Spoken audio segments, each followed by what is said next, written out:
sound of the North Star calling. Put your high beams on, stay on my wing, I'm falling. And spinning and turning, this ultra glide, the beginnings of great things cannot be seen by your naked eye. Can you see me now? Crack the skies like lightning. Mama's little sonic boom is simply frightening. I'm a skyscraper. This is the Community Solutions Podcast. Jason Bradley, Andrew Richter from deep in the bowels of our underground layer where we have more honest hearing. How you doing, Andrew? Boy. Those hearings are pretty darn bad, ain't they? Yeah, they're awful. Just horrible. I want to see, you know what I want to see? What? I want to see what happens when the cameras aren't on. Yeah? That's They all what go I'd to like lunch see. together. Well, I mean, they all probably, I don't know, play cards in the back or something. Yeah. Got a cribbage board. Hey, Bernie, it's your move. I mean, there's the Washington Uniparty that pretends to be at odds, but isn't really. Right. And you've rabble-roused that with the far left and the MAGA movement. So, I mean, what do these people like when the cameras aren't on? It's like they've got one side of the personality that's like a pile of dust, and when the camera comes on, boom, that comes in the air like I Dream of Jeannie. It's Yeah. It is it like a But let me ask you something. Who are they appealing to when they act like idiots up there? And it makes all of us just look stupid. It makes all of us look dumb. But who are they? Who do they think that they're? I'd like to put members of Congress under oath and ask them a few questions. Yeah, that would be something, huh? Let's put somebody under oath and ask about weapons of mass destruction or Fast and Furious or COVID vaccine or the origins or something like that. Let's do that. Mm-hmm. But it's not a fair fight. Yeah, it's 20 on 1. Absolutely. I kind of imagine it to be like when the cameras go off, like the green room at a WWE event is kind of what I picture, Not what they show you when the cameras are rolling into the green room, the quote unquote green room, the actual green room. But I don't know.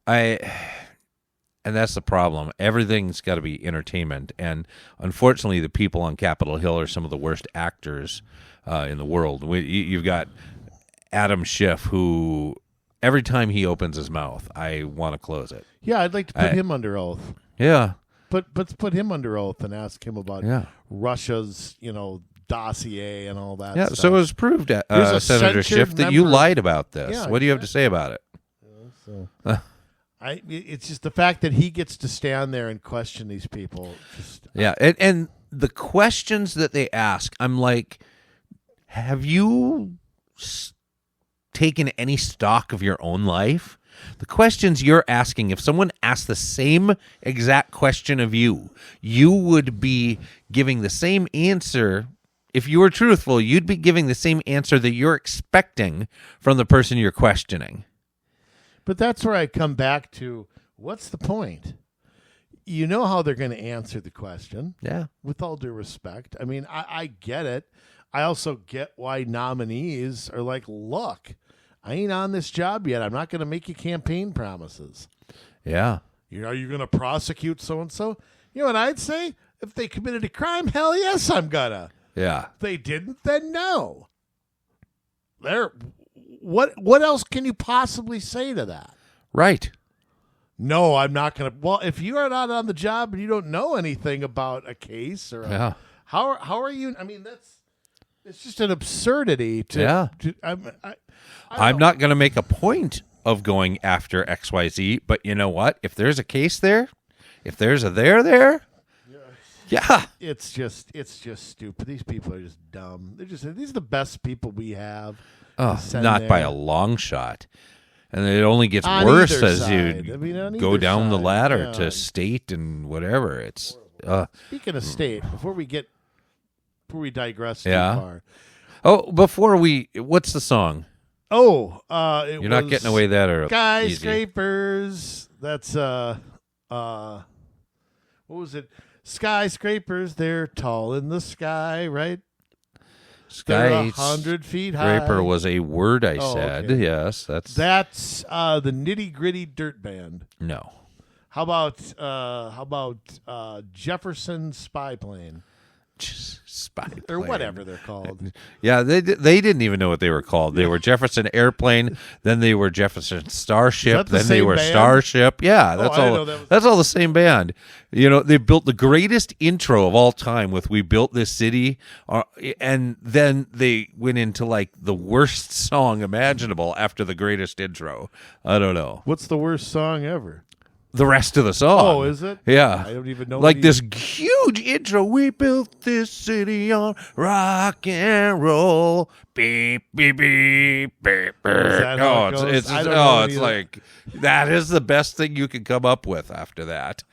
Oh my word. Well, somebody Yes. wrote one line and they just couldn't write anymore. I don't know. Is it Vanilla Ice? No. No, I don't.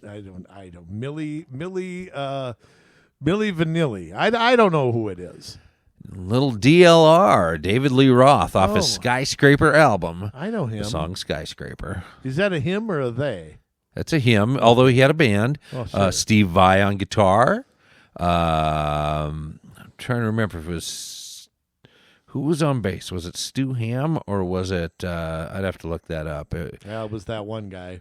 Yeah, either that or Billy Sheehan. I can't remember. Well, that was my other guess. Yeah, amazing bass player. He was in the band Mr. Big. You remember them? To be with you. Yes, yeah, I do remember them. they had. That sounds yeah. like a song at a Cooper dance. Really? Yeah, probably was. For me. Yeah, it probably was, What was yeah. that? 91, 92, 93? Somewhere I'd have been in high school by then. Yeah. Fall of 91, I went in high school. And then I want to say Terry Bozzio was on drums, if that's right. But you know what? I should have that answer. Oh, no, I don't want to open the app. I want to stay in the browser. Anyways,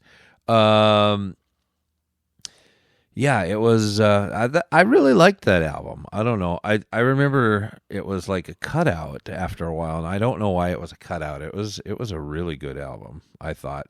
I know a lot of people liked Eat 'Em and Smile better than that, but I don't know.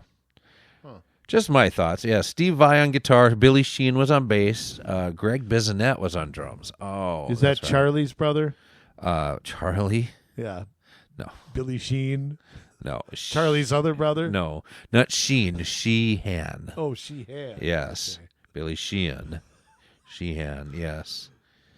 I thought he So- played hockey. Anyway. Yes. Jay, so let me digress for a second here before we get back to because we got a good show. I mean, it's been a whirlwind week and a half. Yes. It's been in many ways you can't wipe a smile off my face, which me being the most negative person in the world, that's pretty tough to say. I am the optimist out of the two of us. Well, that's okay. Fair enough. Here's my question for you. Yes. I'm one that thinks if the legislature does absolutely nothing all year, doesn't pass a budget, blah, blah, blah, I'm fine with that. I don't care. But there is with the shenanigans going on in the Minnesota House, we're on like week 3 of this stuff. Yes. I do worry about the long-term ramifications of this. And Because it's all going to end up in an omnibus bill in a special session. Is that why? well, that's going to happen, I think, no matter what. Yeah. I mean, they can't do anything quickly, which is probably good. They don't pass anything until they may as well not meet until May. Takes them an hour and a half to watch 60 Minutes. Yeah. That's a Yo Mama joke, right? Your mama's so dumb she takes an hour and a half to watch 60 Minutes. Mama's so dumb she sold a So car slow, for gas yeah. money. Yeah, something Yeah. like that. Okay. Yeah. So anyway, Something like that. so you've got the DFL with Melissa Horrible still not showing up. Do we see? Let me ask you a question. Yes. Do we see cracks in the DFL at some point? Not yet. But I mean, but does it get Portman was there yesterday for a committee hearing or something but I don't think it was like to participate. It was like to I sit don't know on if the she was. sidelines? Yeah, I don't know. She was on Capitol Hill, I know, and Minnesota Capitol Hill. Yeah. So I don't. Yeah, Minnesota Capitol Hill, not Washington. Not Washington. So I don't know. I think that they so far don't show any signs of cracking. Especially when you have the militant people on the far left, like Lee Fink and Breon Caron, that are driving a lot of the Democrats, with their unreasonable requests. Do the Republicans crack? I don't know. Maybe. I mean, you've got Harry Niska and Lisa DeMuth standing pretty firm right now.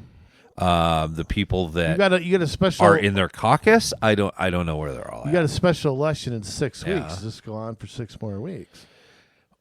Yeah, well, I mean, even then, there's still the fight over what happens down at Shakopee, and we have yet to hear. I'm surprised they're not moving that along at a faster pace. I am shocked at it, because an answer to that is, even after that special election, you still don't have a representative down there. Right. A legit one, anyway. Right, exactly. We're not doing what the law says we should be doing. Yeah, well, not that I trust the judges in this state either. I mean, look at what happened in the Supreme Court. They made up the law. They made up the law, and they don't even really have the jurisdiction to tell the House how they have to operate. Yeah, how can a co-equal branch of government do that? They can't. The legislature doesn't tell the court how to operate. Yeah. I mean, I don't know. And I'm lost. I mean, what's a quorum? What's not a quorum? That's not really their, and... But here's the quorum. Yeah. It's a majority of the people elected. So, for example, say there's a city council. Yes. Okay, and there's 7 people, but there's 1 vacancy. Yeah. Back that up a minute. Yes. Say that there's 10 people, but there's 1 vacancy. Yes. Just making up a number. It's not 5 to 5 that makes a quorum. It's 5 out of 9. Yep. So we have 133 elected representatives. I would argue 132. Yeah. That's me. Okay. 67 makes a quorum. Yeah. Okay. Not out of how many hypothetically, how many are actually there. A city council doesn't shut down because there's an open seat.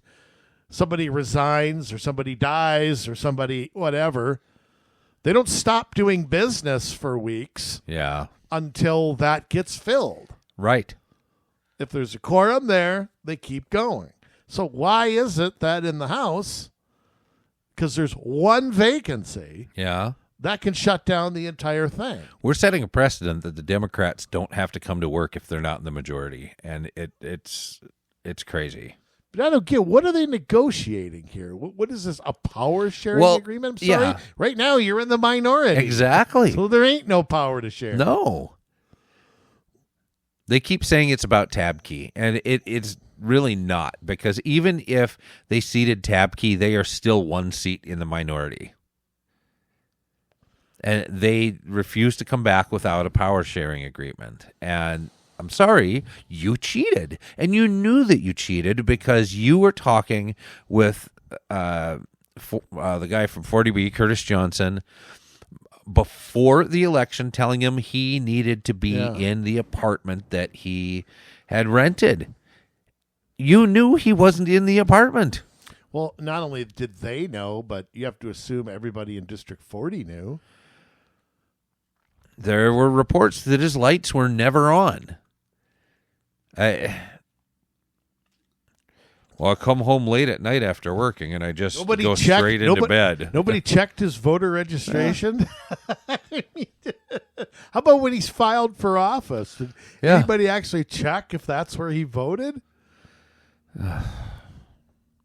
Yeah. Boy, some incompetent but they knew. people. They knew, and they ran them anyways, and then they want to act like they didn't cheat, and they should be able to not have consequences for cheating. Well, I don't know. Something always just tells me that the Republicans are going to cave here. Well, that would be normal. Hopefully things are different. Yeah, I don't know. I mean, it's just you look at the Senate, and I guess if you're a senator and you get accused of several felonies, you could put your trial off until after the session. Apparently. Absolutely. Why not? Well, what I don't get, maybe they're afraid they're going to lose a special election out there. They could. They could. In Woodbury, they could lose that seat because supposedly there's been a call from several people for her to resign, Walls included. Ken Martin supposedly has. But obviously the pressure has not been applied to her, right? Either behind the scenes or pulling her from this committee isn't really mattering. Yeah. If I were the Republicans, I would be ginning up her district. I don't know what they're doing out there, but they should I'd be protesting her everywhere she goes. I would be a full press. I'd make her life hell. Yes. So obviously the Republicans out there aren't doing much. Follow her to every event she does. Yeah, there should be. Where's James O'Keefe? We need him up here with a camera to follow him, follow her everywhere.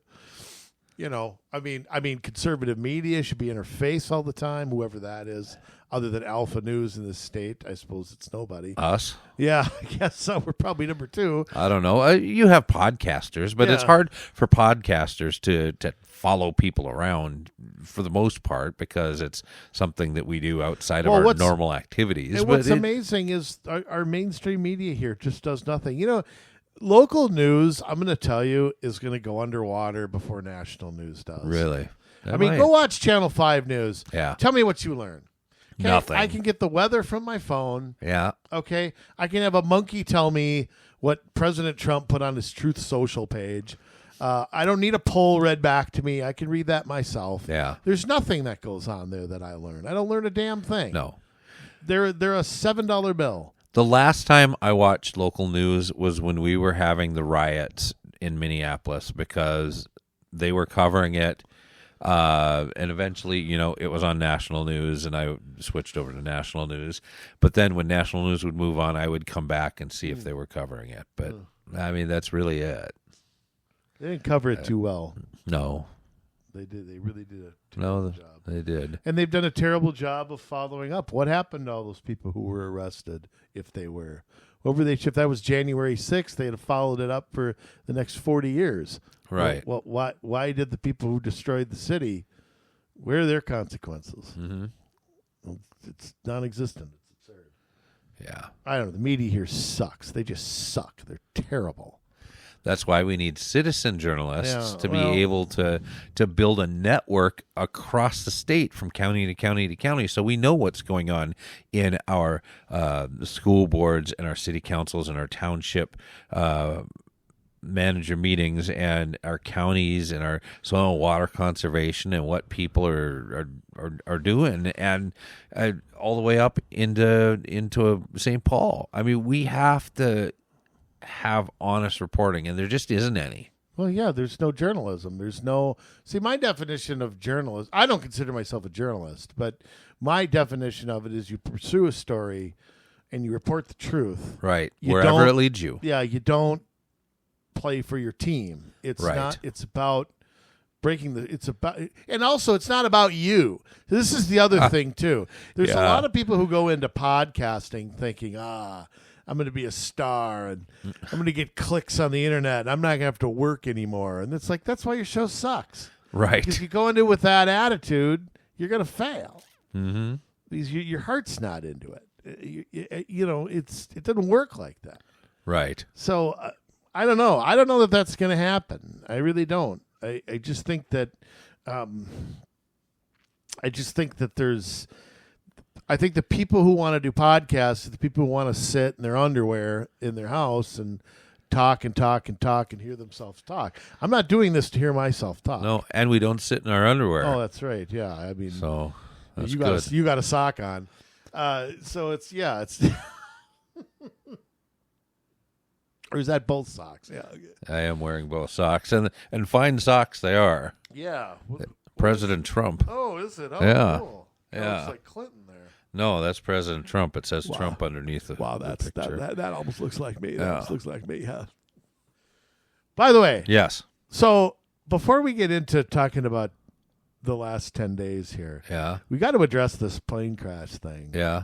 Can I ask a question? Yes. Why is a Black Hawk, I don't know the answer to this. Why are they flying around Dulles Airport? They always are. But why are they flying where? It's a very, very compact space. I understand that there's people guarding the Capitol, and there's like a no-fly zone over the White House at a certain depth, right, or a certain height. Yeah. Or what is it? I don't remember, but they can launch a fighter jet if you don't make contact with someone or something, right? If you're in a radius of that. Yeah. But was it an accident waiting to happen? Yeah. Or was it a 1 in a million? Good question. You got two airports, right? You got Dulles across you got Reagan there right on the river. Right. And you got Dulles in Virginia, right? I mean, they're both there. Yeah. Yeah. You got two major airports there. Right. You have them both. It's hard to say. You don't want to answer without having some facts. But here are some facts that we know. That during the Biden administration, that they were accepting less qualified candidates into air traffic control. Right. Which is a tough job. It's a tough job, and they were bringing in DEI. Yep. And I'm sorry, but I know that there's people that want to claim that DEI is is something that builds us up. It's not. It is something that tears us down, and we put unqualified people into positions because we're following numbers rather than what a person's qualifications are. Ask your favorite sports team if they should draft players based on DEI. Right. What do you think? Right. Should we, basketball teams need more white guys and hockey teams need more black guys? I mean, come on, you don't do that. You draft the best person you think. We need to find more Chinese people to play. Exactly. Yeah. Chess or dominoes, whatever. I don't get it. It doesn't work that way. It's ridiculous. Well, and look, some jobs are there's entry level jobs where I can understand. Let's give a minority an opportunity at this. Totally understand that, but air traffic control and lives are on the line like that. Yeah. I mean, that's a tough, stressful job. Pilot's a tough, stressful job. That's why there's a mandatory retirement age. It's a very regulated job, but it has to be. It's got to be that way. It can't be a free-for-all up there. And it is very, it is very scary when you think about an accident like that happening. And did lower standards play a part in it? It's possible. Yeah, it sure could. This is from the AP. They wrote an article. Pilots have long worried about D.C.'s complex airspace contributing to a catastrophe. And they say even in peak flying conditions, experts said, the airspace around Reagan-Washington National Airport, hundreds of other commercial planes, military aircraft, and restricted areas around sensitive sites. This was a disaster waiting to happen, said Ross Amer, a retired United Airlines captain and chief executive officer of Aero Consulting Experts. Those of us who have been around a long time have been yelling into a vacuum that something like this would happen because our systems are stretched to the extremes. Well, and there was another report, I don't remember what paper broke this story, that there was one air traffic controller trying to control both the chopper and the plane. Yeah. That they're understaffed and one person was trying to do two people's jobs. So what did they do? They didn't want to hire any white people, so they left the position blank. I mean, I don't know. I don't know what they did. It's going to be unraveled, like I said, I don't have facts, so I don't know who they hired or not. I know that has been a problem within air traffic control, but at this specific airport, I don't know that. Yeah. And for I don't know, to get the planes and the helicopters that close and there not to be any coordination, it's just odd, It's are they going to find the black boxes and see what they can survive anything, right?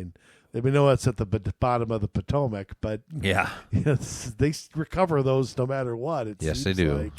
Maybe that's when we'll know. I know NTSB is. The divers were already out recovering bodies, unfortunately. Well, I don't know why Sean Duffy doesn't have this solved already. Yeah, second day on the job. It should just be there already. Right?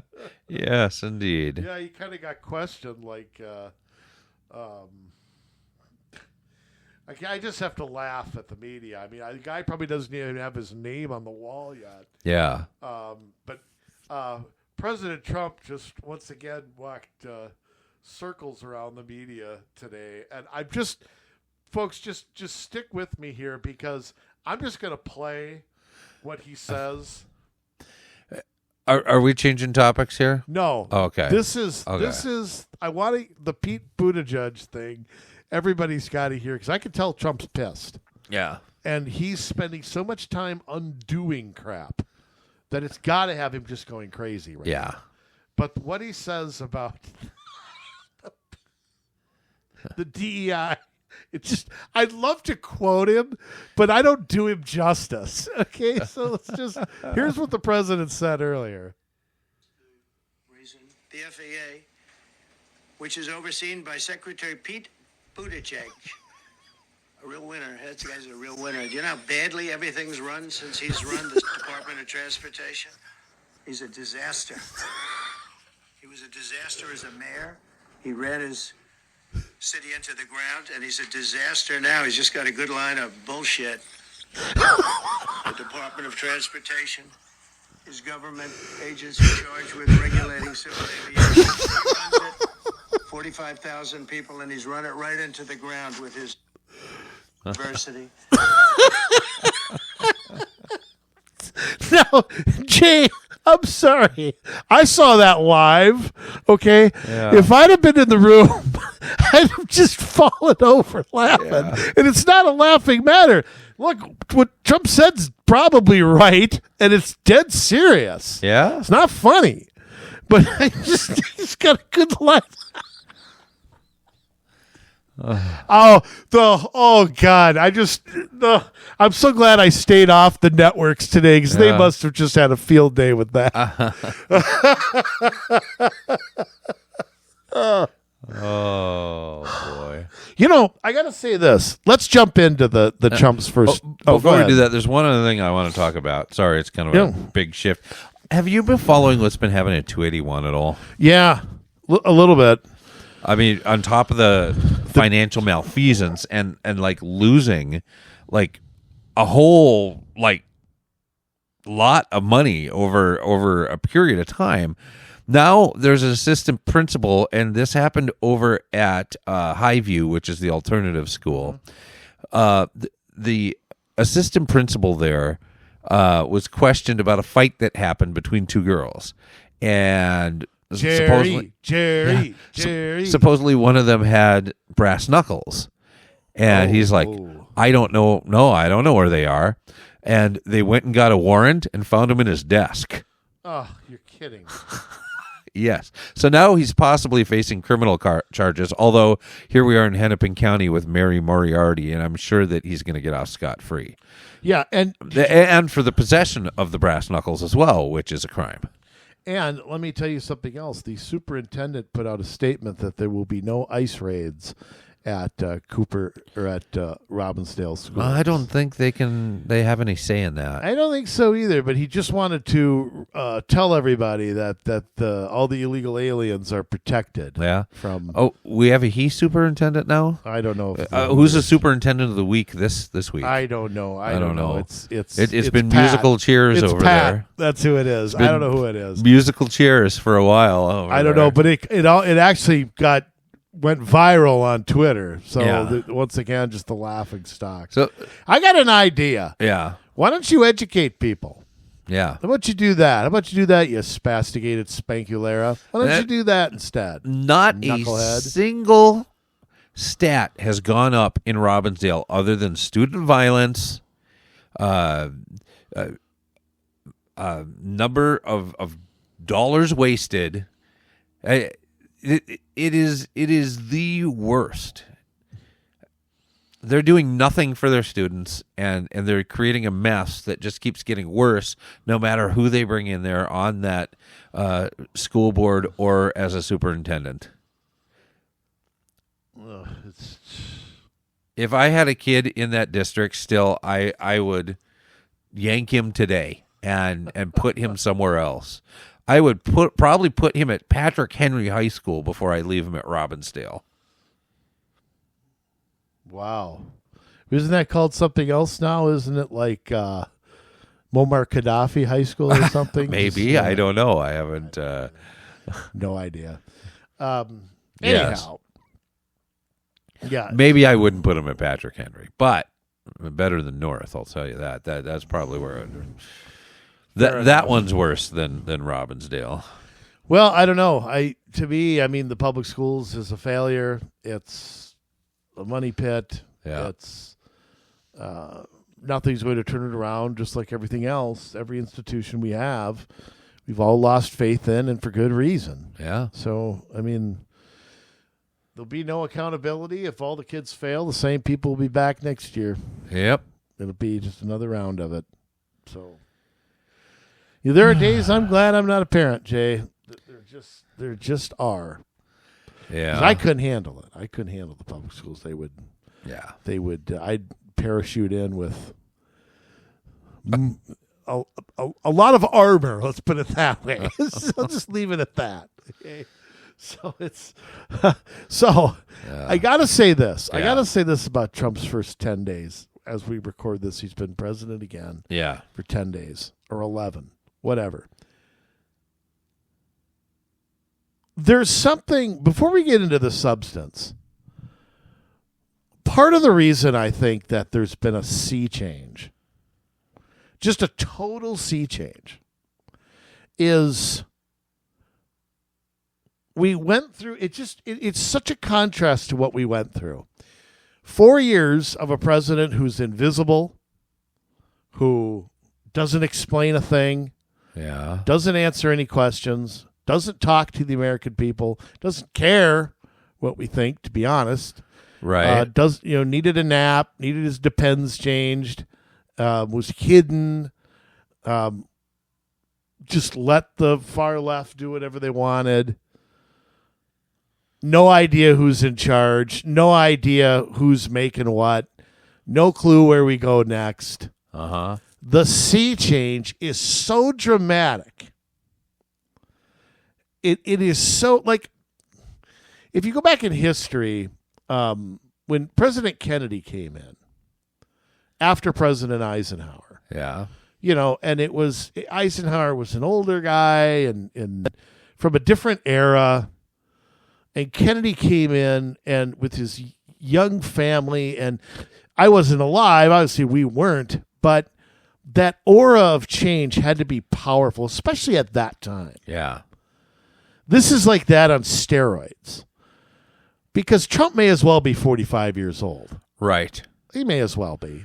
He might as well be. I can't believe he's 78. Well, this guy works 20-hour days, and he stayed up for 72 hours straight before the election, going from place to place. Yeah, and when he was on the plane, he was on the phone. Yeah, it's incredible. He was not sleeping. I wouldn't have either if I were running for president. It was the night before. I'm sure I could. Yeah, yeah, it's unbelievable, and just the sea change of, holy cow, we got a tragedy, and the president is right on the spot.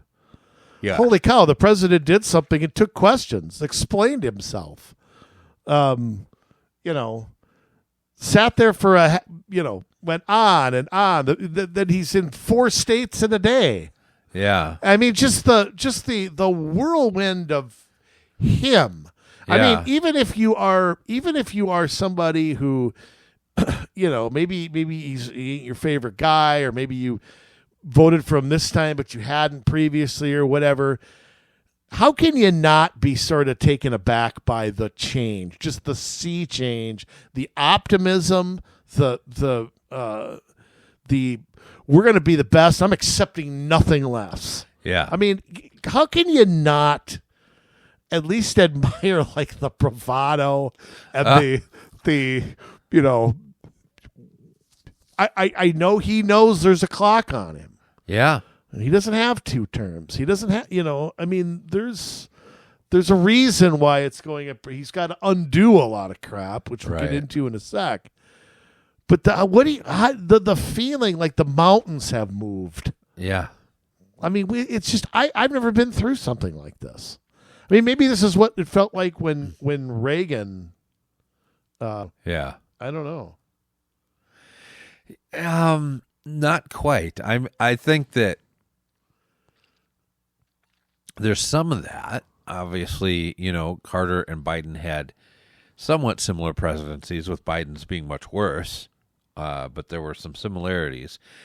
But Reagan was not prepared to come in the way that Trump was prepared to come into his second term. Sure.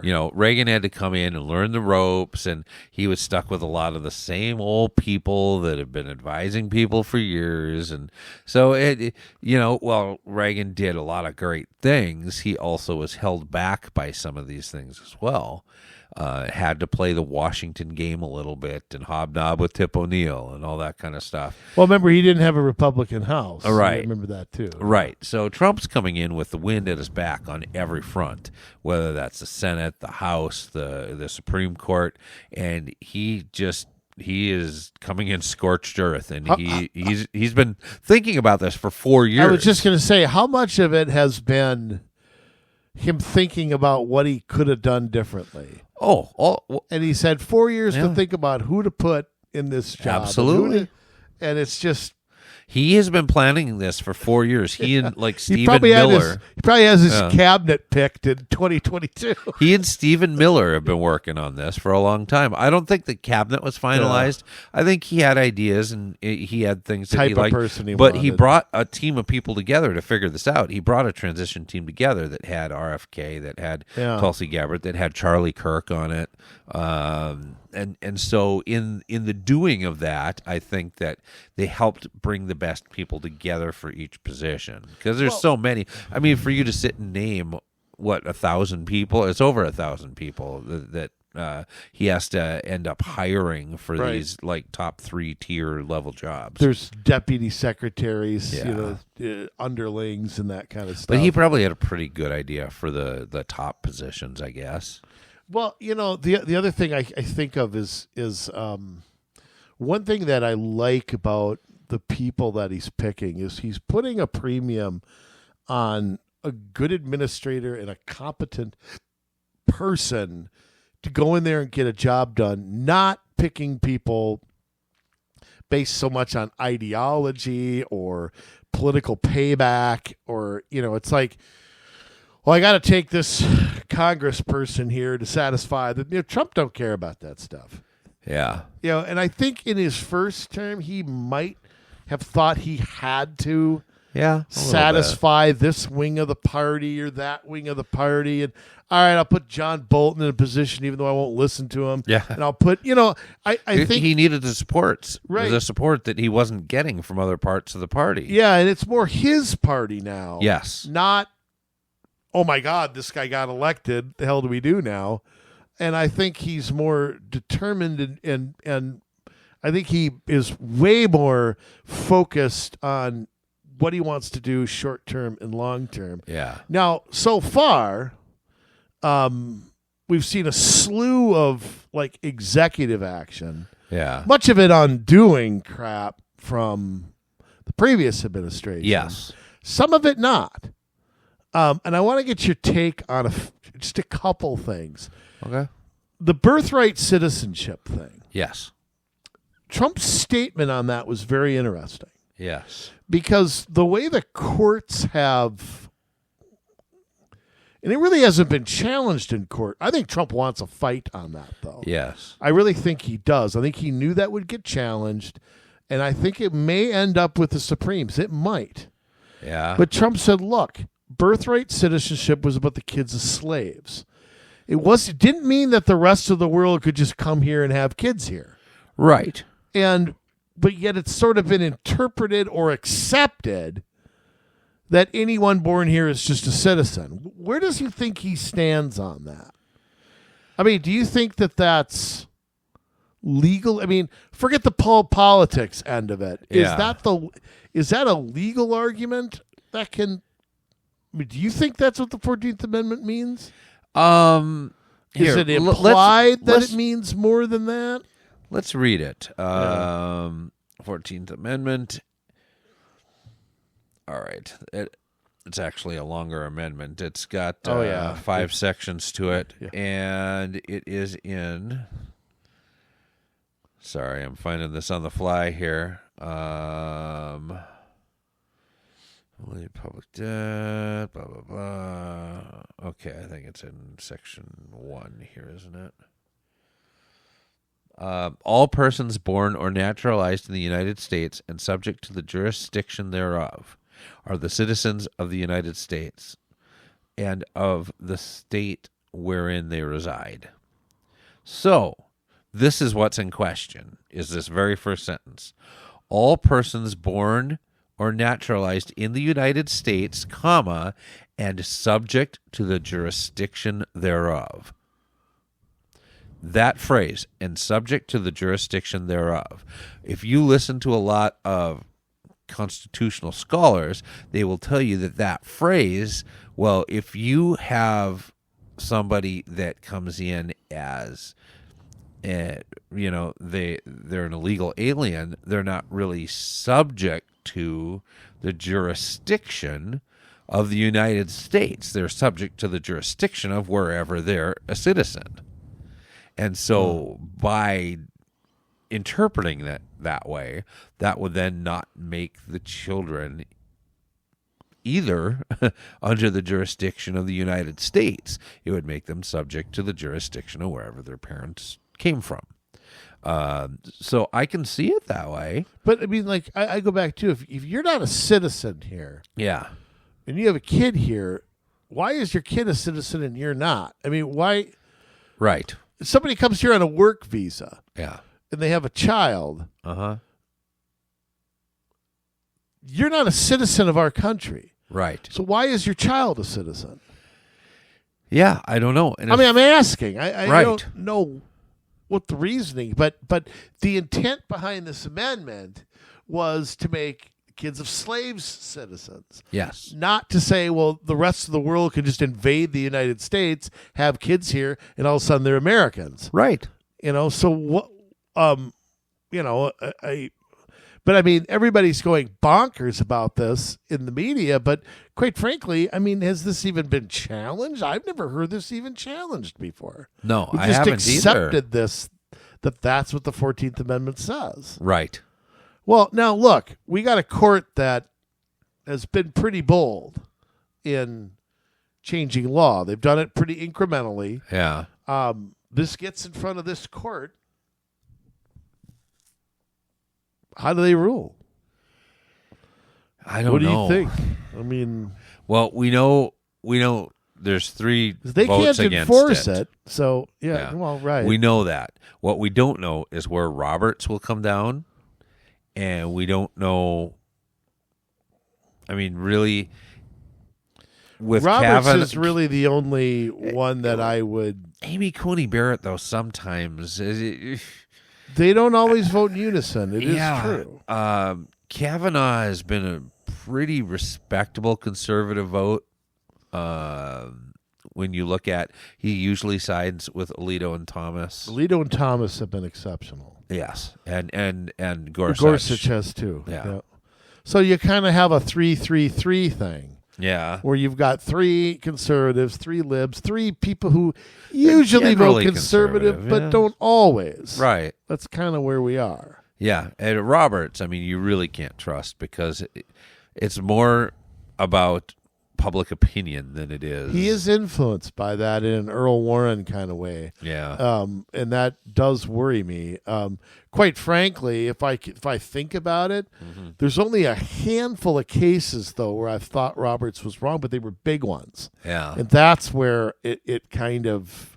Right. like Obamacare, Yes. where he basically made up an argument that nobody argued. Right. And that kind of goes, whoa, that's way out of bounds for a judge to me. Yeah. But I would say 85% of the time, and I'd have to, and the Amy Coney Barrett hasn't been there that long. Yeah. And I would say Kavanaugh hasn't been there that long either. Yeah. But I mean, they've been reliable enough. But I mean, are you going to overturn something like that? I mean, they had the guts to overturn Roe v. Wade. And if you read Justice Alito's writing, it's so good. He does such a good job of laying out the case for states' rights and for voting on issues and for the courts not making social policy. It's really a thing of beauty to read. I haven't read it all, but I've read, the big chunks of it. And he's got a real good legal mind. Yes. I mean, he's a William Howard Taft level. Yes. Legal mind. But that's an interesting fight because I think Trump wants that fight. I think he did this. I think he does too. I think he did this knowing full well what would happen to it. And I got to ask you something else. Okay. Now he's removed a lot of the energy stuff, which we knew he would do. We knew he'd move all that. And I do think we're going to. I don't know how long it's going to take. But I do think we're going to be pumping out oil at a rate we haven't seen before. Trump hinted at this. And again, Trump's hard to read because I don't know if he's sending subliminal messages to somebody or he's playing with the media. It's just kind of hard. But Congress has a big role when it comes to energy. Yes. And one thing I think there's two things I think that need to roll out other than him basically just reversing Biden's crap. We've got to refill those strategic reserves. Yes. That's insane that those were depleted. We have no oil for an emergency right now. No, we don't. We have nothing. And Congress has got to pass something that a president can't just do that because his party's losing re-election. Right. They're not there to lower gas prices. They are there in case of an invasion or a 9/11 type thing. They're not there for the president to play with. And two, we've got to do something about refinery capacity in this country because you can pump out all the oil you want to. Yeah, if you don't have a place to refine it. Especially diesel fuel. Yeah. Which really affects the price of groceries and things like that. Those two things have to be addressed. Now, I'm sure there's things Trump can do executively, but here's the thing. Anything he does can be undone. Yeah. By a future president. So doesn't Congress have to come in and say, no, we're going to build refineries? Yes. No, you cannot take oil out of there just by declaring something. Don't they have to? Everybody complains about executive orders, but Congress has the power to pass a law. Yeah. So are we going to see that? Are we going to see laws passed now? And I'm sure Trump will deregulate what he can. Right. And he can't do it all himself. Let's be honest here. He can't. Yeah. Well, that's where I hope he's got people that are working with Mike Johnson and with John Thune to say, hey, here's what I'm doing to provide some short-term relief, but you've got to follow this up with bills. And here's everything. Start writing bills. Get things passed, put it into stone. I think he learned from last time, but he's trying to do what he can short term. It's just going to be up to the legislature, the Senate, the House, to be able to follow that up with action, and I hope that they will. I mean, they keep talking about this reconciliation bill. I wish we'd learn our lesson. It needs to be one-issue bills, get them done quick, sign them quick, get them to the president quick. Yeah, I mean, we still don't have a budget from this fiscal year, which started October 1st. Right. I know. Well, we've only got till March, and then they need to have something. Otherwise, it's another continuing resolution, and that's going to be a whole other fight with Mike Johnson's job being on the line. Yeah, so it's going to be. It needs to be fixed. But what I don't understand is how are we at the point of a Republican House and a Republican Senate, and we still have no consensus on how to fix this? Yeah. I mean, and look, Trump could play a role in this, but here's the problem. If he had a line item veto, he'd have a lot more power. Right. Because he could stop part of it. He could force them to do one bill at a time. Yeah. But he didn't have that power. He's got to sign the whole thing or veto the whole thing. Right. And so you're going to put Trump in a box where he's either going to have to, and he'll get blamed for it, cause a government shutdown, sign another continuing resolution, or punt this till October. Right. I mean, and that's where I feel like the momentum might be lost of, I mean, again, this is where this talking about doing one big bill for all the, that's where I get nervous. Maybe I shouldn't be already, but harder to get everybody to agree to a big package than it is individual. It's impossible. And I want Democratic support for some of this stuff. Hear me out. Yeah. I want Democrats on the record voting on this stuff too. Oh yeah. Are the two senators from Nevada, are they going to vote against no taxes on tips? I'd like to make them make the choice. Yeah. If we get their support, great. Bill will sail through.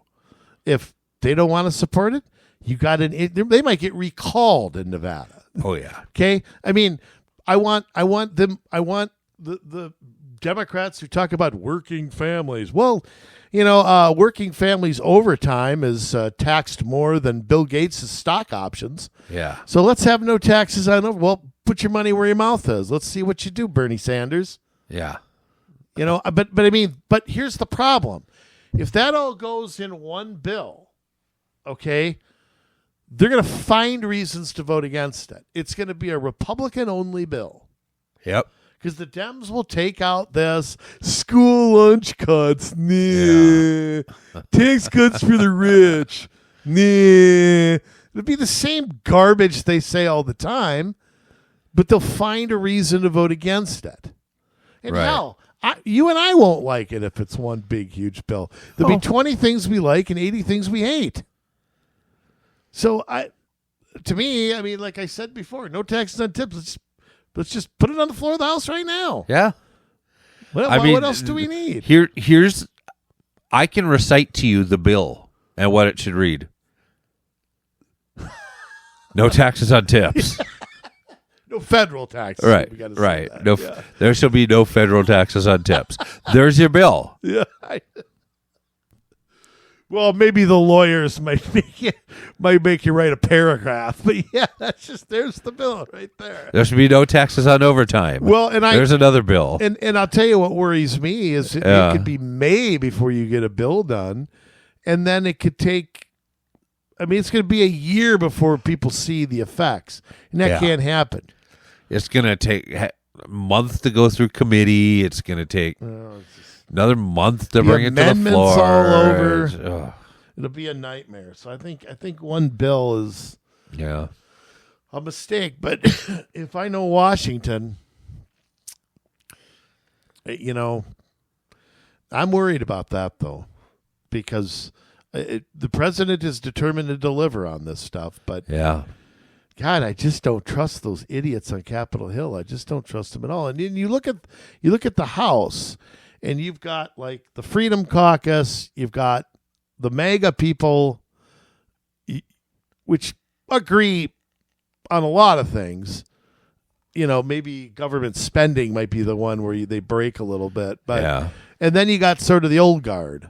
Right. So you kind of got three factions. You got the Bush-Romney faction, the Trump faction, and then like the Libertarian Republican faction. Rand Paul. Right, exactly. The Mike Lees, the Ted Cruzes. How do you think that ends up coming out of there? I mean, do they not recognize that they have a rare opportunity here? I think obviously some of them do. Chip Roy and people like that. There are great individuals who do. I think there are people that probably don't care.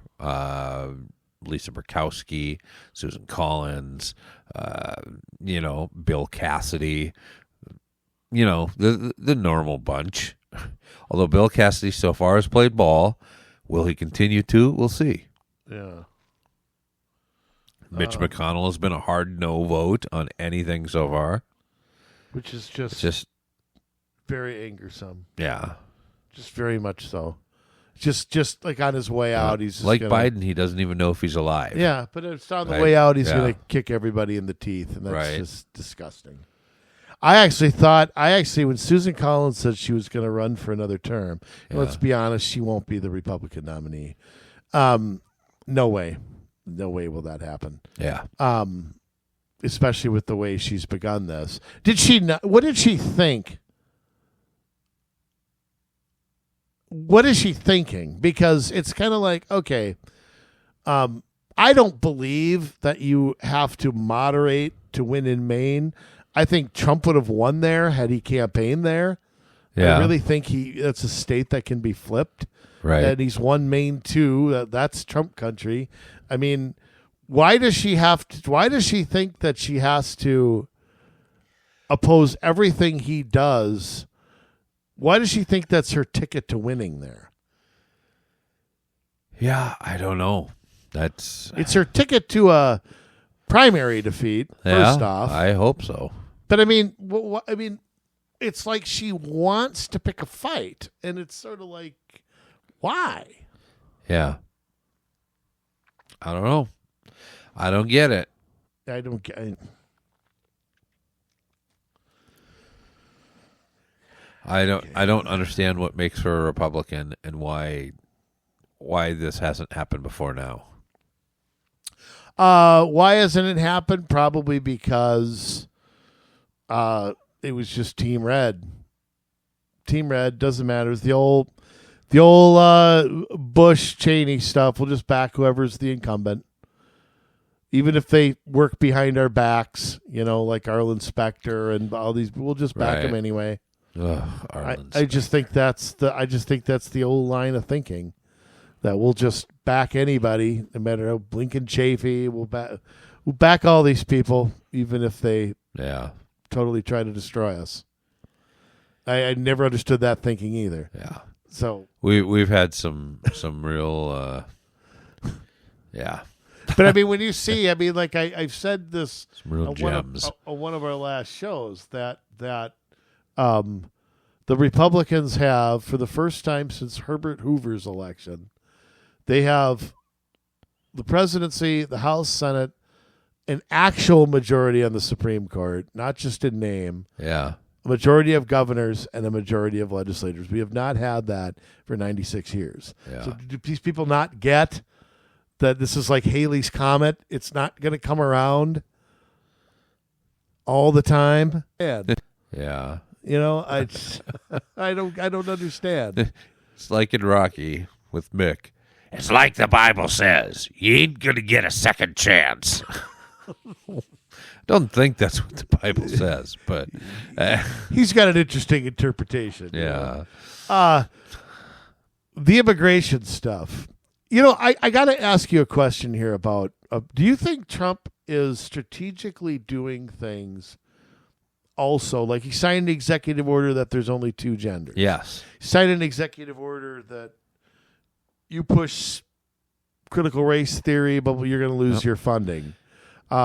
Pushed an executive order that you're not going to get any federal funding if you're doing chemical castrations and things like that. Right. Yep. Is he doing? And of course, obviously, the immigration stuff with the Lincoln Riley Act. Oh yes, and that came through Congress. That was great. That was really good. Yeah. And it had a lot of Democratic support too, I want to say.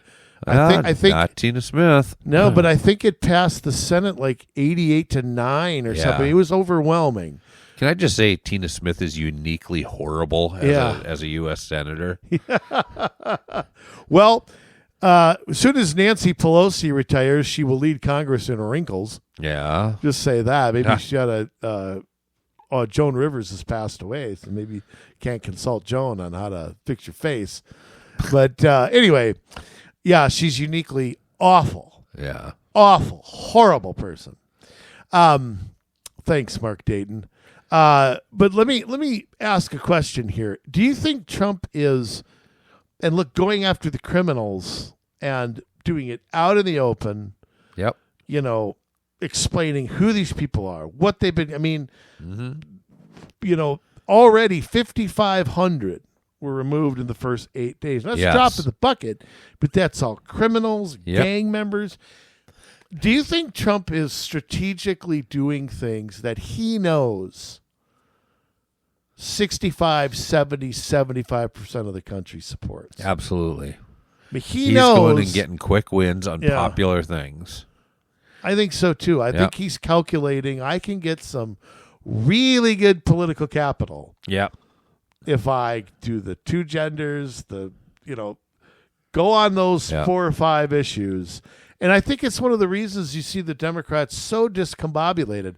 I don't know if I've seen a party after an election so clueless as to what to do. Oh, I know. Yesterday, the meltdown when he's like, yeah, we're going to probably throw 30,000 of the worst offenders in Guantanamo Bay. Yeah. And they went ballistic. Well, but they went ballistic. Chuck Schumer came out, but he had nothing to say. Yeah. He didn't say anything. What are you going to do? You want to keep the criminals in New York there, Chuck? See, I actually think this is in the back of my head, I've been thinking this, that these big city mayors, Eric Adams might be an exception to this, but these big city mayors, they want these criminals gone, but they don't want to be the ones to do it. Right. I think that's why they're not getting in the way. They bluster, but they don't do anything. Right. Because I think they want Trump to be the bad guy, but they want those people gone too. I just think they can't say it. Which is strange because the majority of people in their cities want them gone.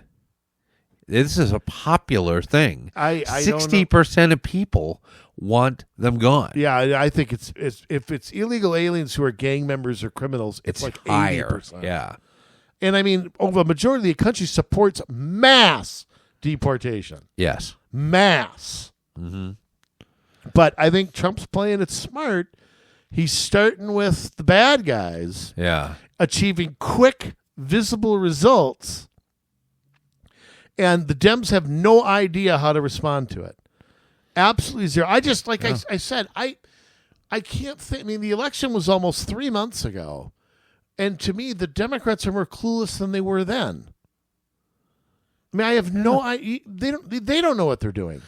He's been planning this, though, for so long. Yeah. They're in a whirlwind. They don't know what end is up. They don't know where to attack. They don't.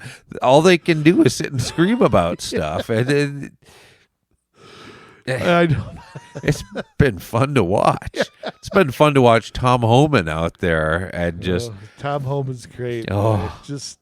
So, are you saying that you're going to get rid of XYZ? Yes. One word answer. Oh. Well, I'll tell you what else. It's funny, too, watching the Dems try to defend Biden's executive order to let people work from home until the year 2029. Right. It's been kind of like, doesn't that sound just a little ridiculous? Yeah. Doesn't that sound a little stupid? Yeah. It does. Well, I mean, even the business owners in D.C., though, are struggling because nobody's at work. Well, it's true. Yeah. And so I know that there is a want for people to come back and feed the economy. And, I think Trump buying them out is a smart thing because, I mean, obviously he talked to Elon about this because this is kind of the way things happened with X when he bought X, with the fork in the road. And do you remember that at all? I don't remember the details, but I remember the story. Right. And there was actually a photo with a fork in the road and then kind of the same letter that went out. And Trump got criticized for that. And I don't think that's fair. As a smart leader, you learn what works and you borrow it. You don't necessarily come up with everything on your own. Yeah. You have to have enough foresight to know, you know what, that worked. I'm going to do that. A good idea can come from anybody. All these calls about President Elon Musk, it's not even close to that. If you can look at these last 10 days and the flurry of activity and say that that's anything other than Donald Trump being Donald Trump, you're not being honest. Can we just say this? For the first time in 4 years, I have zero doubt about who's in charge at the White House. Oh, absolutely. There's no doubt whatsoever who's in charge. Now, is Elon got Trump's ear on a couple things? Sure, but absolutely. Why would you not want to take the most successful business guy in the country, maybe the world, and pick his brain a little bit? Yeah. I just don't get what is so weird about that. And he's not a guy who made his money by like the Kennedys or something like that. I mean, guy makes cool stuff. Yeah. And the guy bought Twitter, and I argue partly saved free speech in this country. I agree. And I think that was a leading cause of that. Yeah. So I mean, I think he's pretty important, and he's a guy you definitely want to have on your side. But Trump earned his support. I mean, it wasn't a. It's not like he went out and sought a George Soros type or something. I mean, it's just. Yeah. I don't know. But the Dems are just. They're just. Let me ask you a question like this. What do you think they should do? Put yourself in the Democrat shoes for a minute. Yeah. What do you think they should do? Because I've heard a handful. I've heard more of it from Democratic pundits than I have from actual people like in Congress or any kind of political power talking about, what they should do going forward. There's been a couple people. John Fetterman would be one who's come out and said, well, I'll work well. He's like the one guy in the Senate who's maybe extended the olive branch. Yeah. I get it from Pennsylvania. There's a state where Democrats got utterly shellacked last time. I'm sure some of it for him is self-preservation, but some of it is, he ain't AOC. Right. Okay, so, I mean... But he started saying some of these things before the election. He was saying them a year ago if people were paying attention. Yeah. Right. As soon as he started, regaining his faculties, he started saying some things that made heads turn. Yeah. But I think it was heads turn on the Democrats' side, more like, what? Rather than thinking, oh, maybe the guy's right. I don't know. Right. But I mean, I don't think they have any insight into the American people have rejected you and what you stand for. And you either change or die. I mean, who's the figure that's going to do that? Who's the Bill Clinton who could come along and distance yourself from Dukakis and Mondale? And, are they in a similar spot like that? I mean, you look at the Democratic stars, okay, and I use that term loosely. Right. Gavin Newsom looks dumber than ever. Yep. Whitmer and Shapiro are on life support. Yeah. I mean, Trump won their states. Yep. Shapiro lost the Senate seat there. Yeah. Fetterman says he can't stand him. I mean, there's his star's fallen so much. It's incredible. Yeah. I mean, you don't even hear his name anymore. Andy Bashar has fell into obscurity. Yeah, he's totally fell into it. Yeah. So, name a congressperson under 80 that's going anywhere. Republican side, I can name a bunch. Yeah. Democratic, I can't think of anybody. And if you're like an AOC, you're not going to get the support of the entire Democrat Party. It's just you're too far out there. Yeah, I mean, she couldn't win a purple election anywhere. No. I mean, I don't know. I mean, she can emerge as the leader of a faction of the party, but who's the Clinton, who's the Obama, where do they even go? I mean, and how do they finagle the issues that hurt him. What do they do on immigration? Well, I think I see Amy Klobuchar trying to make some moves in that. She's everywhere nowadays. Everywhere I turn, she's at the inauguration. She is standing with the She didn't the do leadership. herself any favors on No, she did some major damage today. That's the real Amy Klobuchar. Yeah, right exactly. there. That is a window in for all you Minnesotans. If you didn't watch her on the confirmation hearing today, go back and find that, because you will see what Amy's really like when it gets down to brass tacks. Sure, and that's what happened to John Tester. Yeah. In Montana. He has the reputation as a moderate, and yet never votes anything like that. It finally caught up with him. Yeah. I mean, I'll tell you, you could be right about her. I don't know. I just don't see, and I can't believe Chuck Schumer has survived this. They lost 4 Senate seats. They should have lost more. Yes. And so how does he survive that? How does he survive that election? I don't know. But you got to get some new leadership. Yeah. I mean, you got to get a new face. Chuck Schumer's he's totally, he just trots out the Democratic line all the time. It's all he does. He's persuades terrible. nobody. Yeah.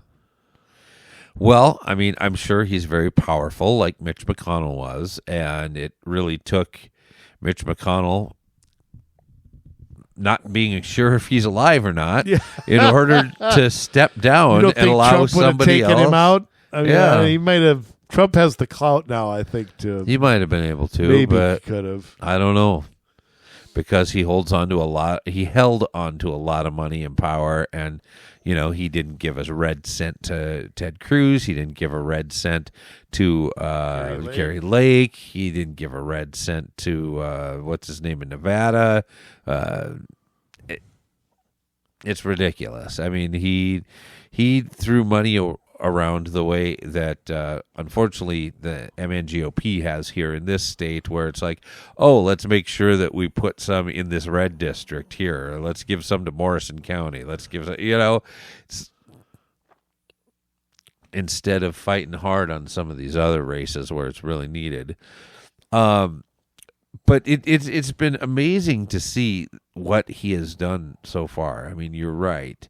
And these Democrats don't seem to have an answer for it. Well, and also, I was watching Mark Halperin's podcast, The Two-Way Show, with Sean Spicer, and I forget the Democrat's name, but he's actually a pretty smart guy.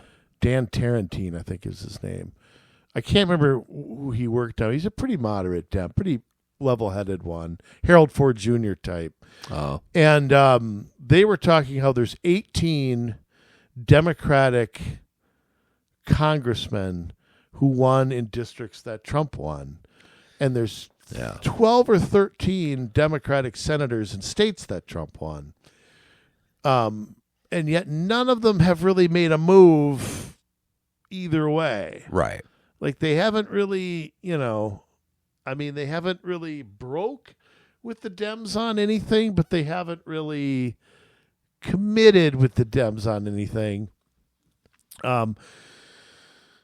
Is there any way for the Republicans to put a lot of pressure on people like that?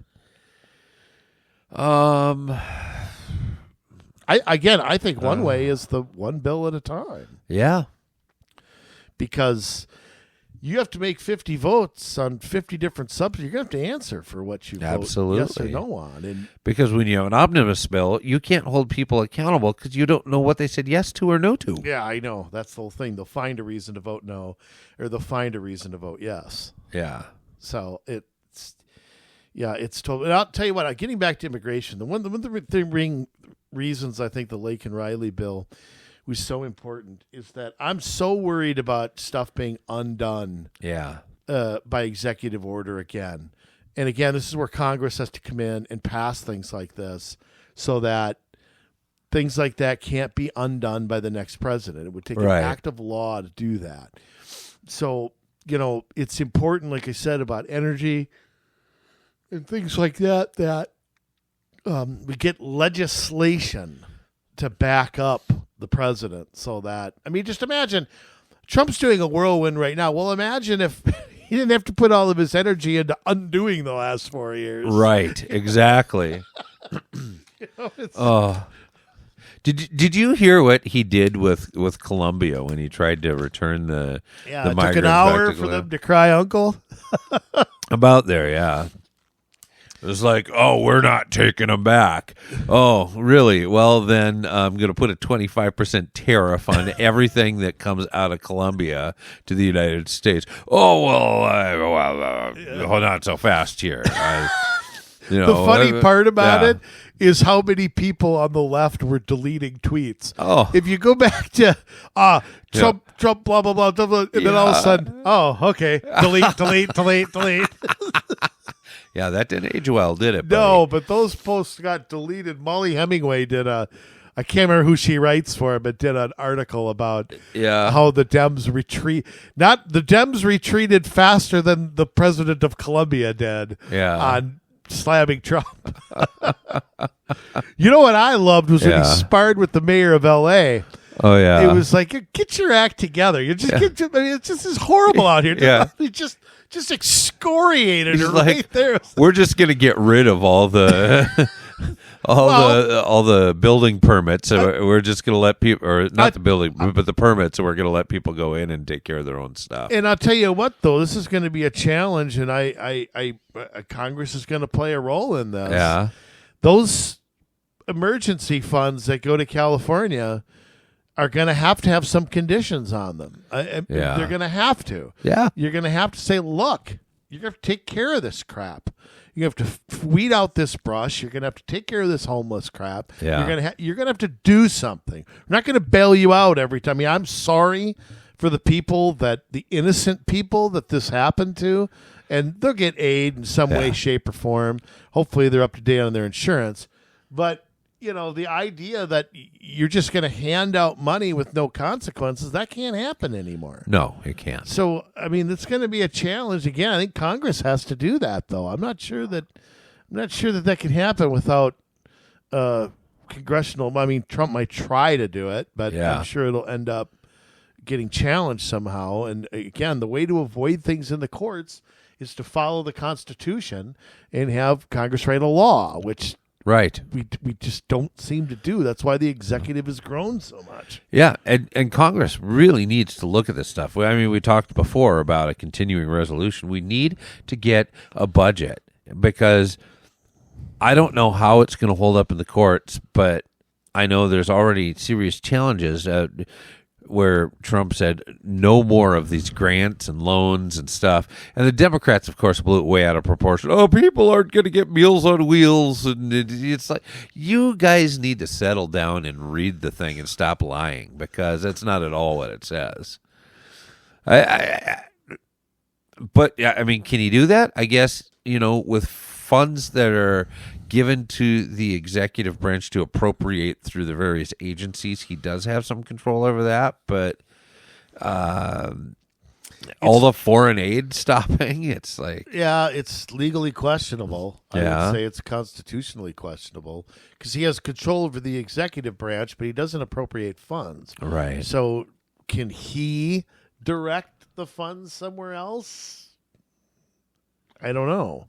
It depends how it's written. I guess so. But the foreign aid stuff, I mean, like one thing I want to say too is about the kind of tentative Israeli-Palestinian situation going on there.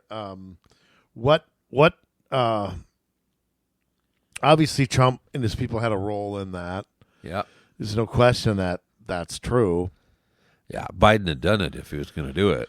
Well, supposedly, and I don't know if Israel dragged their feet. I don't know what happened. Supposedly, this deal was been in the works for a while. I think Trump coming in maybe was the linchpin to this. What do you think about it? The hostage exchange, it's a fragile piece over there. How do you think Trump will handle it if it escalates again? What's Iran's involvement or non-involvement? Part of me thinks that's a red herring, And part of me thinks it's really a possibility because I think they have a nuke. Yeah. That's my opinion. I don't think they have the delivery system Right. to hit us, but I know the Russians have been helping them. Yeah, So, they're supposedly at 2 minutes to midnight for the last 10 years. So that's true, but again, they don't have to strike the United States to have. They have their terror cells. I mean, it's. I mean, all they got to do if they can get a dirty bomb into the U.S. Well, and and it'll be tougher. Yeah. With Trump on the border, but Absolutely, it will be. How do you see that fragile peace going there? Because I know Trump wants peace so badly. Yes. But peace at any price is no peace at all. So where's the middle ground over there in the Middle East with some hostages being exchanged? They haven't all been yet. I don't know that they even will be because I think both sides still want bargaining power. Right. What do you see happening over there? Well, I mean, when it comes down to it, I mean, President Trump, he was pretty clear. I want all of the hostages returned by the time I take office. Now, because they're in the middle of it, he's given them some leeway, but I don't understand where it's like, oh, we're going to give you 3 now. Okay, now we're going to give you 4. Okay, release some of ours. Now we're going to give you 1. Okay, release 1,000 of our people. You know, it's like, what? I don't even understand. And so now you've got all these terrorists that have been released, and you have already Hamas starting to rebuild in that area. It doesn't leave Israel with a lot of great options. Well, I guess my question is, how do you negotiate a long-term peace there? I mean, we've been trying to do it since 1948. They've been trying to do it for 3,500 years. Yeah, I was going to say, yeah. You know what I mean? So it's just not going to happen. I don't know. When you have people that hate the Jews as much as Iran hates the Jews, as much as some of the other Muslim groups over there, you can have the Abraham Accords, and I think, President Trump should work on reinstating that so that at least you can get like Saudi Arabia and some of those United Arab Emirates, some of the ones that are looking to modernize a little bit as far as financially and things like that, back on, they weren't very, Saudi Arabia doesn't like Iran anyways. Right. And so, of course, we have a bargaining chip. It's oil. Right. We make more of our own oil and need them less. Yeah. That's the way to bring them to me. That's the way to bring them to the table. Yeah. I think but if so we need too. their oil, we have no leverage on them.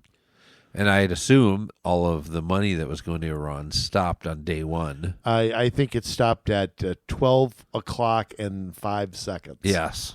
How about Russia and Ukraine? I mean, I don't know who's harder to negotiate over there with, Zelensky or Putin, to be honest with you. Yeah. But President Trump put a big premium on it. He wants that ended. Right. How does that end? Well, they're going to have to figure something out, obviously. Right now, Zelensky wants more than just to have EU help, because EU help is worthless. Part of what the Russians don't want either. Right. Help is one thing. NATO is another thing. And EU help isn't enough for Ukraine, but NATO is crossing a red line that will make, if Putin uses a nuke, I won't be surprised. NATO's been crossing a red line since the 90s. Yeah. We made a pledge that we would not move NATO east. And every president, maybe with the exception of Trump in his first term, has moved NATO east. Right. Yeah, well, I mean, you've got Finland now, and you've got Sweden looking at getting in, and it's... There's visions of all the Soviet old satellite states being in NATO. Yeah. No way Russia's going to tolerate that. No. NATO could set up bases and things right there on Russia's border. There's no way that's going to happen. That's no different than the Cuban Missile Crisis to them. Yeah. So, I mean, it's just, do you think Trump will pitch? All right, look, because Russia's going to demand some territory, but much of the territory they want is a majority Russian. That's the other thing the mainstream media is not talking about. That northeast part there. Yeah. What I can't remember what they call it. Donbass. But yeah, that's a majority Russian. Yeah. The population there, they're Russian speaking and of Russian descent. Yes. Yeah. So I mean, they're going to have to be territorial gains. Yeah. With pledges of they're not going to ally with the NATO countries, either especially militarily. Right. Why isn't that deal 3 years? Why hasn't that deal been on the table? You could end the killing at least. Right. I don't know. Your guess is as good as mine on that one. I tell you what, though, if you're going to bring Zelensky to the table, he's not going to go to the table as long as we're paying him. Right. He's basically a welfare recipient of the United States. And as long as that goes on, not going to happen. Well, supposedly we're not sending any more money anywhere. So well, we'll see. I don't trust Mike Johnson with that. I don't trust John Thune with that. I think Trump could veto something like that. I'm not sure that they have the votes to override him. Right. But I don't trust that war machine. There's as many Dems on board with that, if not more. Right. So a piece is going to just have to be brokered over there. You're just going to have to. But does Trump go there? Does Trump meet with them? Do you think he does it? To Ukraine? Well, he's definitely not scared of going there. No. You know, he stepped into North Korea for crying out loud. But, I mean, does he bring the two to the table? Does he personally do it? Yes. Yeah. Yeah. I think if anybody can, it'll be him. You know what? Can I ask you this question? If he ends those two wars, why would he hands down get the Nobel Peace Prize? Oh, that's a tough one. I mean, it's Nobel Peace Prize has become so political. Al Gore got it for Barack Obama did it for not doing anything. What war did they? And Obama did nothing but start wars. Right. Well, he got it before he even had a chance to do anything. It was like right away. He'd been president for like 3 hours and he had it. Yeah. Then he kept us in Iraq and Afghanistan, started a war in Libya. Yeah. Tried to overthrew the government of Ukraine. Yeah. It's just absurd. Let me ask you this. I'm going to put you on the spot. Okay. We already talked about RFK, Tulsi. We talked about Cash. Did they all get through? Oof. I think it's sounding good for most of them. I don't know if Tulsi's going to get through. I hope so. I really do. Yeah. It was a different tenor in that one. Watching them today, it's like people were just mean to RFK yesterday, Democrats, and they were mean to Kash Patel today. But it's like in the other hearing with Tulsi, like neither Republicans or Democrats, they were both very measured and asking very specific questions, and it was strange because there wasn't a lot of grandstanding. There was one for sure. I'm trying to remember who it was from Colorado.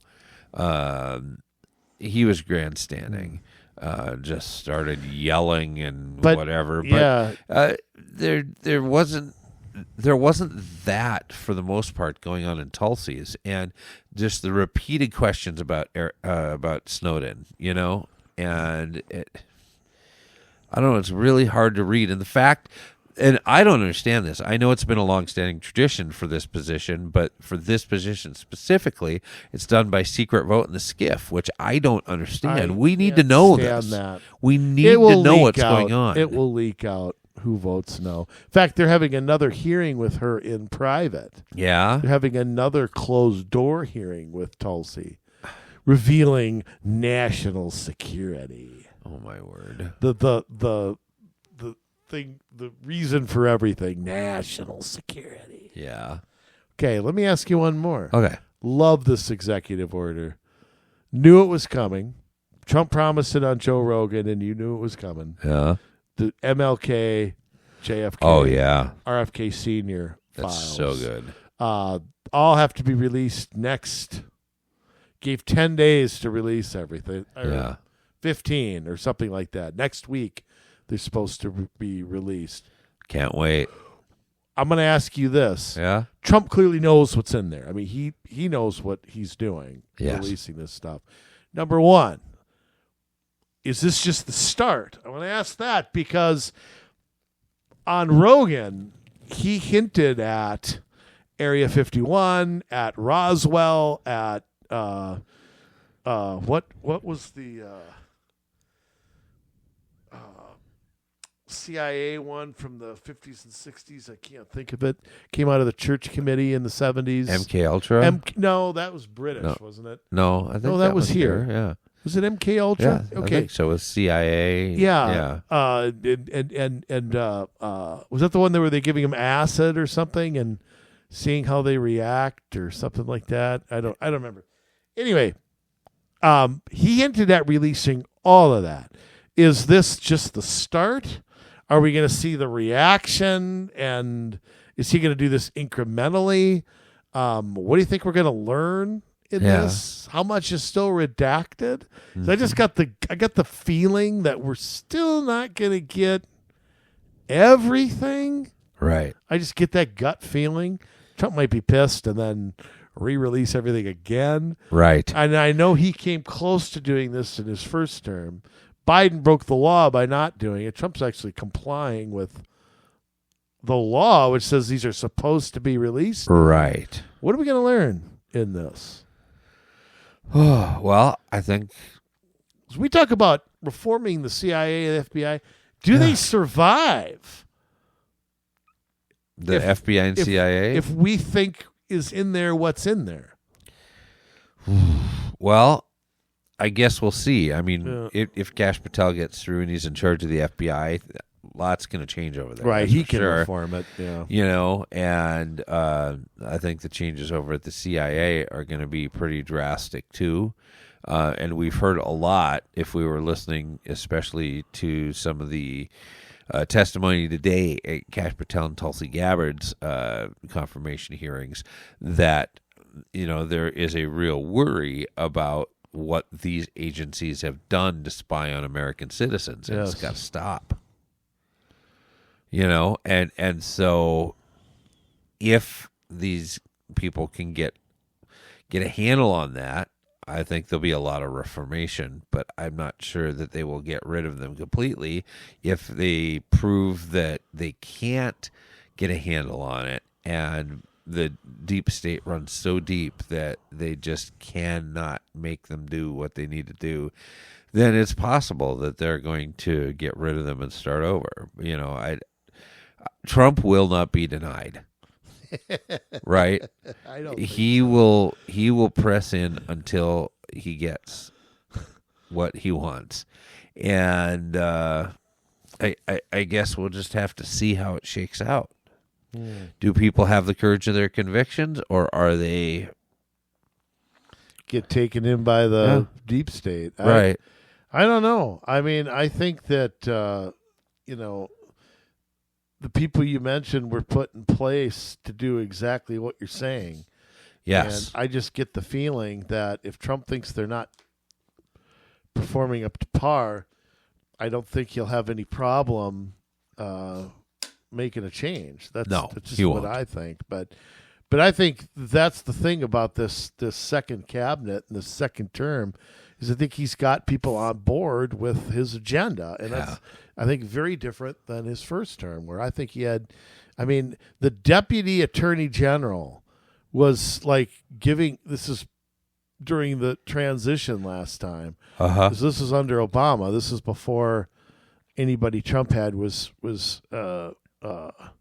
I think Jeff Sessions was the first attorney general, but before he was confirmed, was basically telling them, don't listen to Trump. Don't give him anything. Just insane.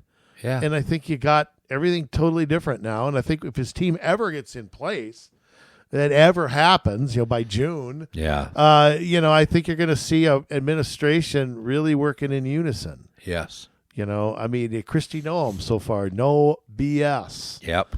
First day on the job, she's up in New York with ICE. Yeah. It's just... And she was getting hammered for that. Yeah, I know. getting hammered for doing her job. It's just unbelievable. I mean, I shouldn't laugh about it, but it's like they're upset Trump's doing what he said he was going to do. Right. I mean, that's just the weird part. But I'll tell you what, I can't wait to read that. I've been waiting a lifetime to read that stuff. Yes. What's been hidden, what they actually have. And I would challenge people to actually read it for yourself. Don't let the nightly news or somebody like that pick out 3 sentences and ignore the rest of it. I just feel like that's what's going to happen. And we have a right to know, who's who killed the president of the United States and who killed his brother and who killed Martin Luther King. I mean, I think as Americans we have the right to know that, and I don't think the government has the right to hide it anymore. No, they don't. So, let me ask you this, Jay, because I'm asking you a ton of tough questions here. What comes next for Trump? Where's he go now? Where's he go the next couple of weeks? Oh, goodness. He's 200 and something executive orders. Yes. The hiring freeze he put on. Yeah. I mean, there's a lot of great stuff. The education stuff, which I think he still wants to rid himself of that. But where does he go from here? How does he maintain the momentum? Because there were 2 polls out recently, and I can't remember who did them. He's at a record high approval rating right now. One has him at 57, another has him at 59. Yeah. And that's numbers he never really hit in his first term. No, not at all. And so, and even left-wing polls like Quinnipiac have like the Democrats at an all-time low. How does he, keep jabbing and, what does he do? What are his next couple moves? Well, obviously we're going to see the net widen as far as deportations go. Yeah. He is going to continue to arrest the criminals, and the worst of the worst will end up at Gitmo. The rest of them he's going to deport, and if there's any issues, we've seen what he's going to do and how he's going to bring these countries to heel, and that needs to happen. And I don't think he's the kind of guy that will let these countries tell him how it's going to work. No. So that's one thing. I think that he's going to continue working with House and Senate leadership to try and get the legislation he wants. We saw that this past week when he was down in Miami with the Republicans, speaking to them down there, the House leadership, and you got to figure he's been doing that the whole time. Yeah, but I think he's going to apply more pressure the longer it goes. He's got to. Yeah. Obviously, with the plane crash, there's now some things there that he's going to have to spend some time on. Hopefully, most of that will go to Pete Hegseth to figure out, and to Sean Duffy. And so, when you have good people in line, you don't have to do all the work. It's nice. What else is he going to tackle? Well, when does he tackle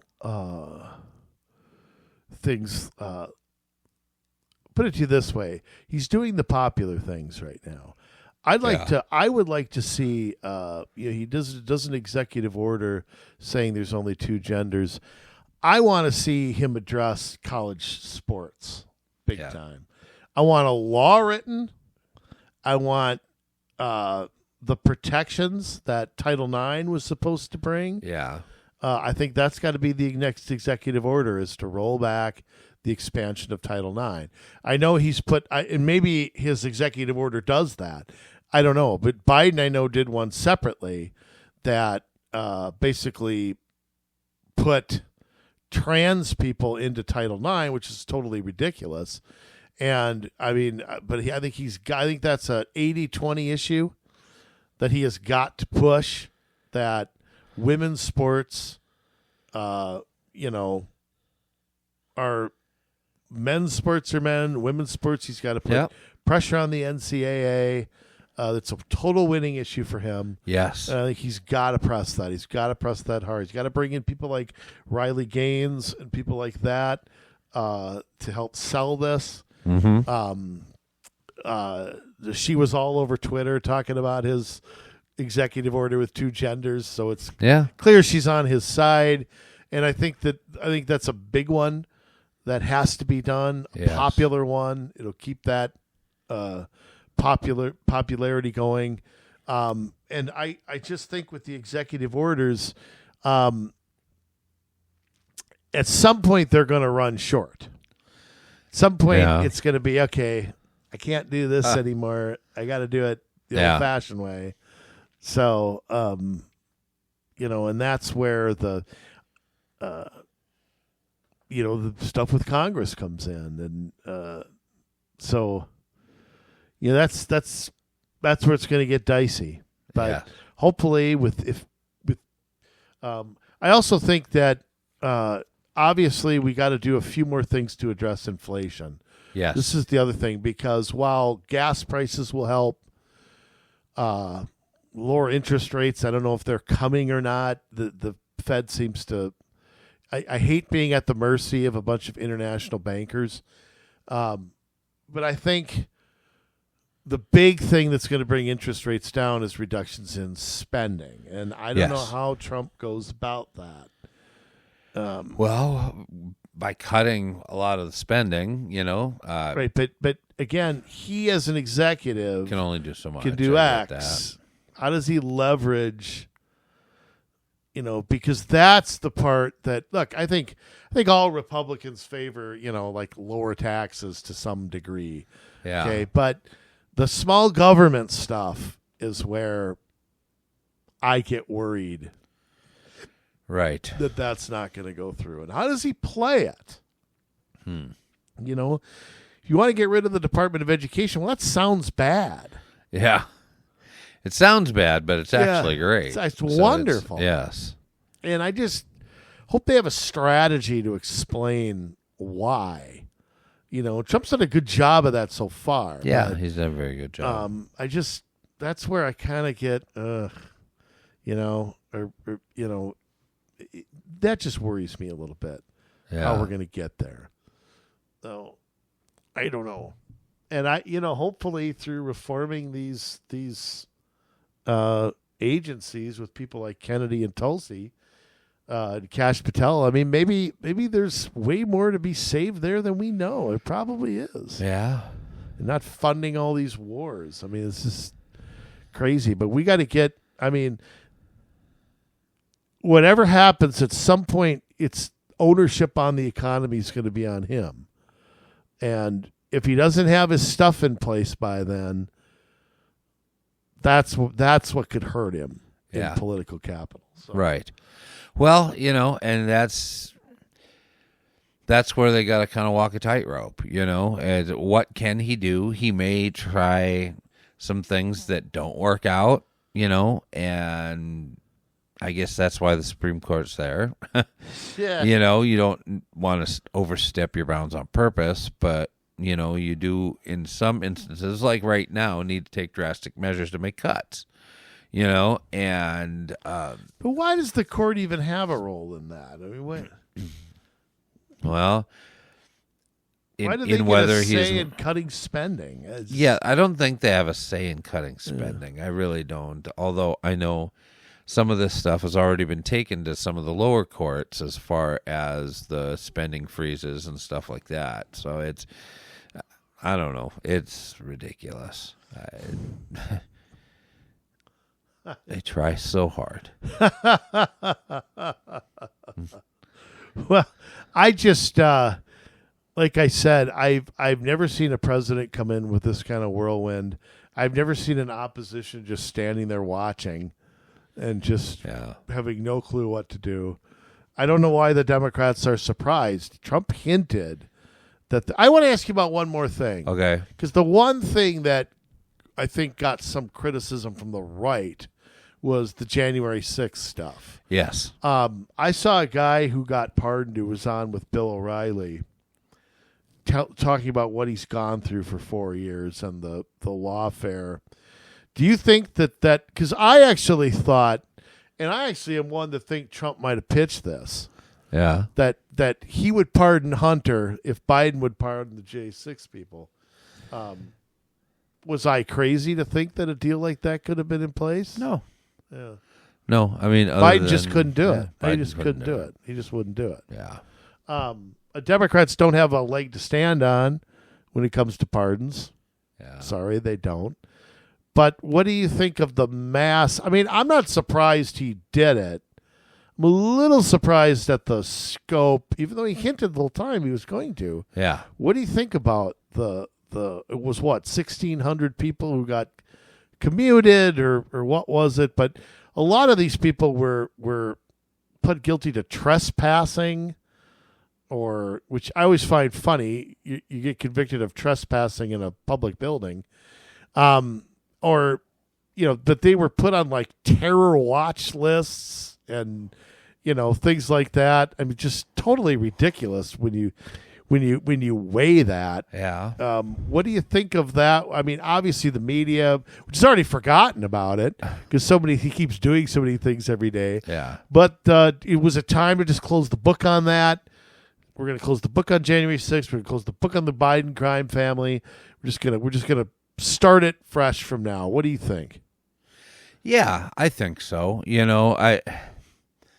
I think you kind of have to in a way. Well, some of these people were held for a long time without trial. I mean, there's some were in solitary confinement. Yeah, and that's put on terror cruel watch and unusual lists. punishment. Yeah, granted, there were a number of people that were violent at the Capitol that deserved to be in jail. But when you have 1,600 cases to go through, how do you go through all those? And what's the old saying? It's better that a few guilty men go free than for a multitude of one free man better than for one free man to.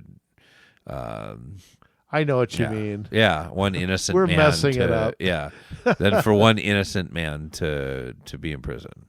So it's. Yeah, there were some violent people, and I don't. Here's the thing that I don't know as I'm watching these confirmation hearings today. They keep bringing this up and bringing this up and bringing up J6 with Kash Patel, the J6 choir, and the this and the that. And they don't say with any of these violent people, were they pro-Trump? Were they Antifa? I don't know. And nobody says who these people are. They just keep saying their names. Well, and remember the whole Tucker Carlson's reporting on this about the false flags and things. We know anthrax today was a false flag. Right. I mean, do you think – I'll give you one more question here before we end. Do you think Kash gets to the bottom of FBI involvement on that day? Because that's not going to be easy for him to do. No, he's going to get stonewalled by Congress. Look, the media already has their story written. It's like the George Floyd thing. Mm-hmm. They're not willing to consider anything else. So how does he, Yeah, it's going to be really hard. I mean, he's going to have to seriously look at bringing in guys like Ray Epps and all that and trying to reopen some of that stuff. I don't know. Is it smart to do that, or is it smart to just move on? Yeah, we're going to go catch other criminals now. Yeah, you kind of have to clean house, though. I mean, not that those people necessarily need to be punished, because if they're following orders and told you have to be here, and then they find themselves in a not a riot, but a demonstration that got very, very volatile, and it turned into whatever it was. But it was a protest that got out of control. Yeah. That's how I saw it. Yeah, I mean, you had that, but you still also had a lot of, I don't know, you've got everybody from your Peter Strzok and Lisa Page, in the FBI, all the way down to some of these actors that were instigating on January 6th. And we know that to be true. I mean, that's been factually proven. Yeah, and who are those actors? I mean, what's their connection to Trump? I mean, it's just sort of, that's where it all kind of falls apart in my head. Like Trump led an insurrection. Yeah. How many of these 1,600 people did he meet with beforehand? Yeah, zero. Okay, Yeah. what are you talking about? The guy gave a fiery speech, which I've done 100 times. Right. I mean, it just maybe it's time to close the book on it. I don't know. I mean, it just. Dr. Phil always says every situation needs a hero, and maybe it's just time to. We're not going to bring that up anymore.